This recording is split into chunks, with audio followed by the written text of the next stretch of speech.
Smart Ahmednagar news. पुरोगामी संघर्ष परिषदेच्या वतीने सासवड ग्रामीण रुग्णालयातील सुविधा दुरव्यवस्थेबाबत निदर्शन आंदोलन सासवड तालुका पुरंदर जिल्हा पुणे दिनांक 16/2/2026 रोजी उद्या होणाऱ्या आंदोलनाबाबत पुरोगामी संघर्ष परिषदेच्या वतीने पत्रकार परिषद घेऊन परिषदेचे पश्चिम महाराष्ट्र सल्लागार कमिटीचे अध्यक्ष पंढरीनाथ आढाळगी सर यांनी माहिती दिली। दिनांक 17/2/2026 रोजी सासवड तहसील कार्यालय येथे सकाळी 11 वाजल्यापासून ते आंदोलन सुरू होणार आहे। धन्यवाद। प्रतिनिधी निखिल आढाळगे। जय शिवराय, जय लवजी, जय भीम। उद्या दिनांक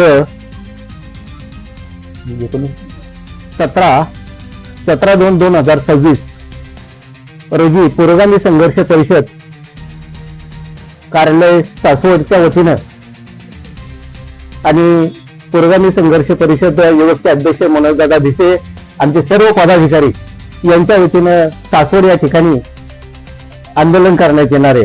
तहसीलदार सासवड या ठिकाणी आंदोलन करण्यात येणार आहे। विषय आहे की जे काही ग्रामीण रुग्णालय सासवड या ठिकाणी जी काही दुरावस्था झालेली आहे त्या दुरावस्थेला वाटा फोडण्याच्या कामी पुरोगामी संघर्ष परिषद या मैदानामध्ये उतरणार आहे।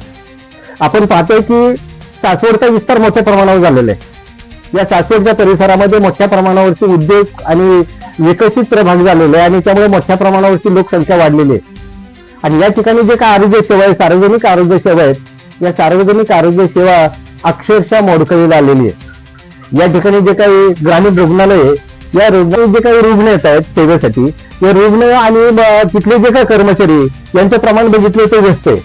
मोठ्या प्रमाणावरती रुग्ण या ठिकाणी येत आहेत पण त्यांच्यावरती उपचार करता येत नाहीत, कारण या ठिकाणी उपचार करायचे म्हटले तर बेड उपलब्ध होत नाहीत आणि अशा वेळी मग या लोकांना, या रुग्णांना जमिनीवरती उपचार करावे लागतात। तर याच्यापासून जर आपल्याला वाचवायचं असेल, रुग्ण सेवा जर आपल्याला चांगली द्यायची असेल तर या ठिकाणी चांगलं अद्ययावत असं रुग्णालय होणं आवश्यक आहे। आणि रुग्णालय होत असताना आपल्याला ही गोष्ट पाहायला मिळते, या ठिकाणी ज्या काही मशिनरी आहेत, उदाहरणार्थ सोनोग्राफी असेल किंवा एक्सरे असेल, या ज्या मशिनरी अक्षरशः धूळखात पडलेले इथे, त्याच्यामध्ये जे काही त्यांना आवश्यक असणारे जे काही कर्मचारी वर्ग असेल, हा कर्मचारी वर्ग उपलब्ध होत नाही आणि त्यामुळे या मशीनचा काही उपयोग होत नाही। या मशिनरी बंद असल्यामुळे काय होतं की तर जे काही आजूबाजूला जे काही परिसरामध्ये दवाखाने, या दवाखान्यांचं खूप मोठ्या प्रमाणात गैरव्यवहार वाढलेला आहे आणि त्यामुळे सर्वसामान्य माणसाच्या खिशाला मोठा फटका बसतोय। दुसरी गोष्ट या ठिकाणी फायदा मिळते की खाजगी ज्या लॅब आहेत त्या लॅबमध्ये अक्षरशः रुग्णांची लूट केली जाते।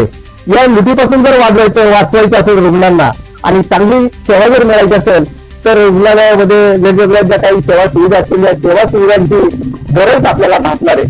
आणि त्याच्यानंतर आपल्याला एक गोष्ट पाहायला मिळते की इथे जे काही रुग्ण येतात, या रुग्णांना आजार बरा होण्यासाठी येत असताना आपण पाहतो की आजूबाजूच्या परिसरामध्ये त्या दवाखान्याच्या बाजूला एवढी दुर्गंधी पसरलेली की त्या दुर्गंधीमुळे मला वाटतं तो रुग्ण नीट होण्यापेक्षा तो अजून आजारी पडून दगावण्याची भीती निर्माण होऊ शकते। आणि म्हणून नजीकच्या काळामध्ये ह्या सुख सुविधा या ठिकाणी उपलब्ध होत यासाठी आम्ही पुरोगामी संघर्ष परिषद या परिषदेचे संस्थापक अध्यक्ष आदरणीय सुभाषजी वायदंडे सर, आमचे सर्व पदाधिकारी यांच्या माध्यमातून उद्या 17/2/2026 रोजी आम्ही आंदोलनाला बसणार आहोत। आणि नजीकच्या काळामध्ये जर याच्यामध्ये अजून काही बदल झाला नाही मग तीव्र आंदोलन छेडण्यात येईल एवढं मी या ठिकाणी सांगतो। धन्यवाद।